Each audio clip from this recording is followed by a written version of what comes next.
Entre las antiguas murallas de Jerusalén, el sol de la mañana se filtraba como oro vivo entre las piedras doradas que custodiaban la ciudad. Micaela, hija del rey Sedequías, emergió de su cámara vestida con un largo vestido de lino blanco, bordado a mano con hilos de oro. El manto púrpura, símbolo de su linaje, colgaba de sus hombros con majestuosidad. En contrast, el escriba Elías caminaba por las callejuelas con túnica de lana cruda de tonos terrosos, sandalias de cuero y las manos marcadas por el tacto de la tinta y el papiro. En aquel instante, silencioso, su voz surgió como un susurro eterno. Nunca imaginé que las enseñanzas me prepararían para lo que ocurre cuando encuentras a alguien demasiado prohibido para amar. Durante el año 590 a.C., Jerusalén era un cruce de tensiones políticas y religiosas. Las ruinas del templo, los pasillos estrechos, el bullicio de los mercaderes de especias, mirra, alcarabea, olive-amenes y la presencia constante de sacerdotes de túnicas blancas y tocados de oro. En el santuario, Micaela, bajo la sombra del trono que la esperaba, se preparaba para una alianza forzada con un príncipe filisteo. En su intimidad, regaba plantas aromáticas, leía antiguos pergaminos y susurraba plegaria. Una mañana, llegó al santuario interior cortinas de lino violeta traslúcido, altares de mármol, rosa y fragmentos de incienso flotando en el aire. Allí se encontró con Elías, traduciendo salmos, para un sacerdote visitante. Él manejaba papiros con delicadeza, mezclaba símbolos cananeos y hebreos. Cuando la luz se filtró por una ventana, él alzó la mirada, sus ojos se cruzaron, y el tiempo se volvió un eco detenido. Día tras día, Micaela lo visitó en silencio. Llevaba incienso, y lo veía escribir en los márgenes citas hebreas como chis. Él le compartía versos sobre Shalom. Sin profundos diálogos, construyeron una conexión muda que resonaba en cada hoja de papiro. Los guardias comenzaron a murmurar, los sacerdotes miraban con recelo, y el riesgo de su cercanía crecía como sombra en los muros. Llegó la noche del festejo que celebraba el tratado diplomático. Micaela bajó al patio con un vestido escarlata bordado en oro, cabello suelto, joyas tintineantes.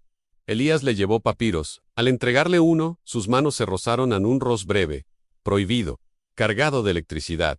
El murmullo de la corte se encendió. Los rumores del contacto prohibido llegaron a oídos del rey, que apretó el ceño en su trono. Poco después, el rey ordenó su boda inmediata, y Elías fue apartado de sus funciones. Micaela yacía en su cámara, el traje dorado listo para la ceremonia, el corazón oprimido. Él, de túnica rasgada, marchaba hacia un exilio incierto, llevando consigo el papiro que ella había escrito en donde hay fe, hay amor que desafía al trono. El barco que debía separarlos se alistaba, la cámara se oscurecía, y la historia quedó suspendida en el aire.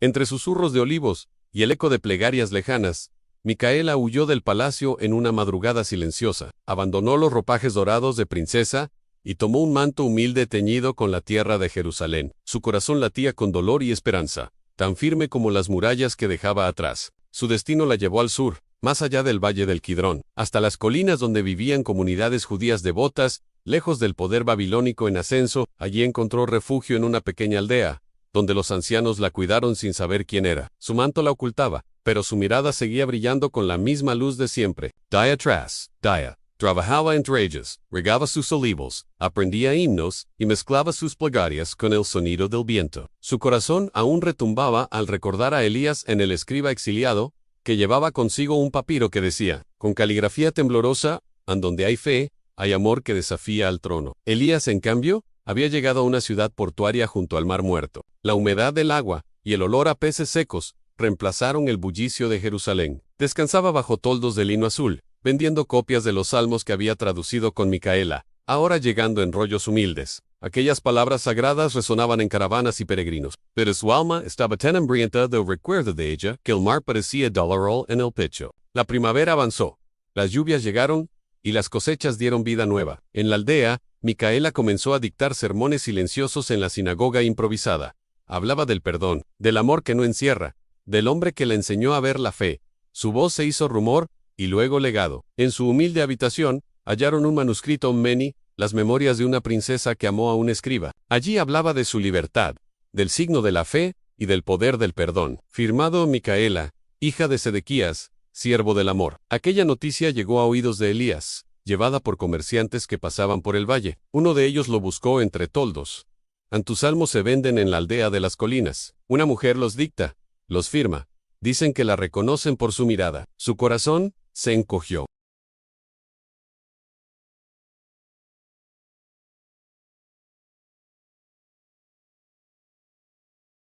Elías avanzó en silencio.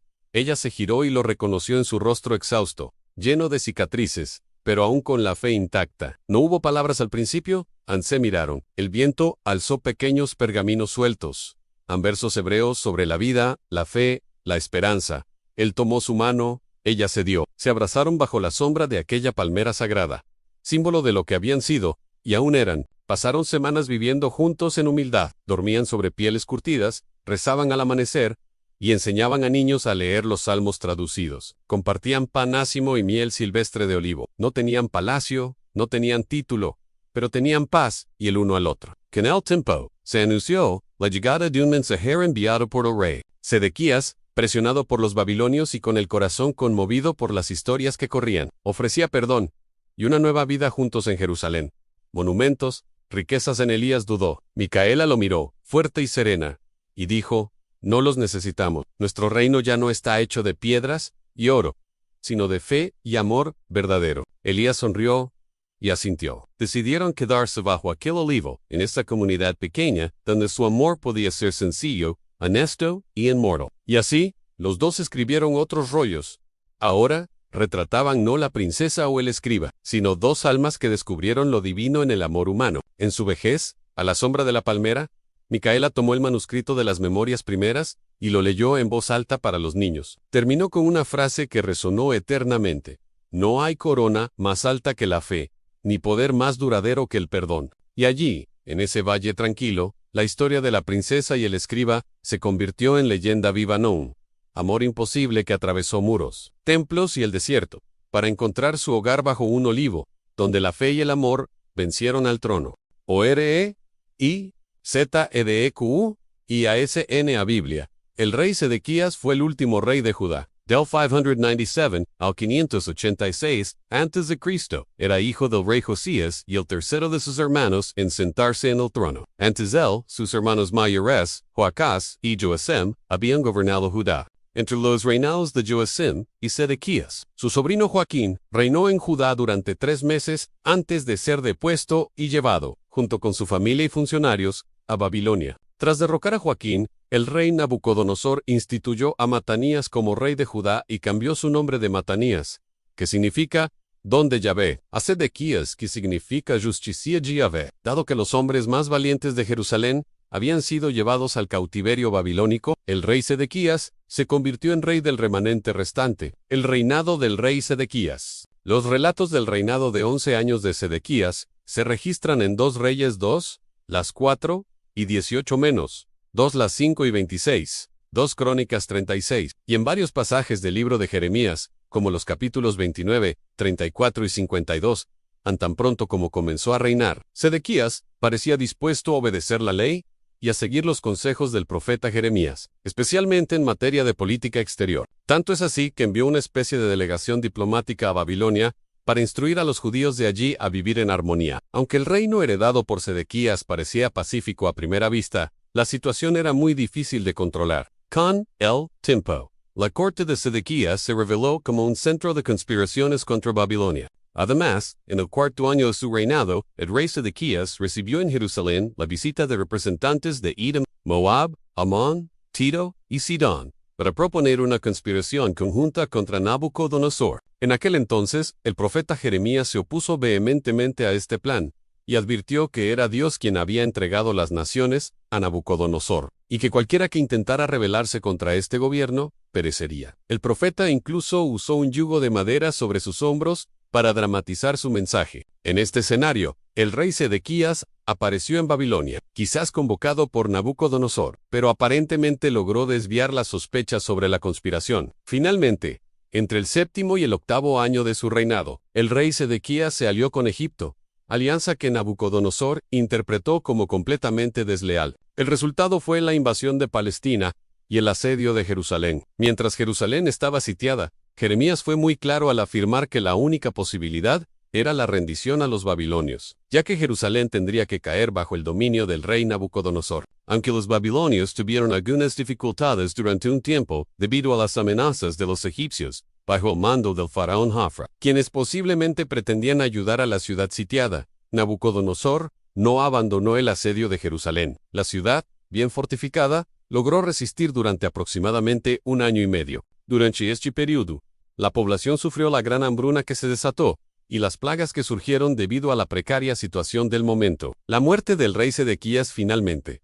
Los babilonios lograron abrir un paso en la muralla y la ciudad fue capturada. El rey Sedequías, al darse cuenta de que todo estaba perdido, intentó huir para salvar su vida, pero fue capturado por sus enemigos y llevado ante Nabucodonosor, en Ribla. El rey Sedequías fue sentenciado a ver morir a sus hijos ante él. Le sacaron los ojos y lo llevaron encadenado a Babilonia, donde permaneció preso hasta su muerte. Con esto, se cumplieron plenamente las profecías sobre el último rey de Judá, registradas en Jeremías 34 y Ezequiel 12.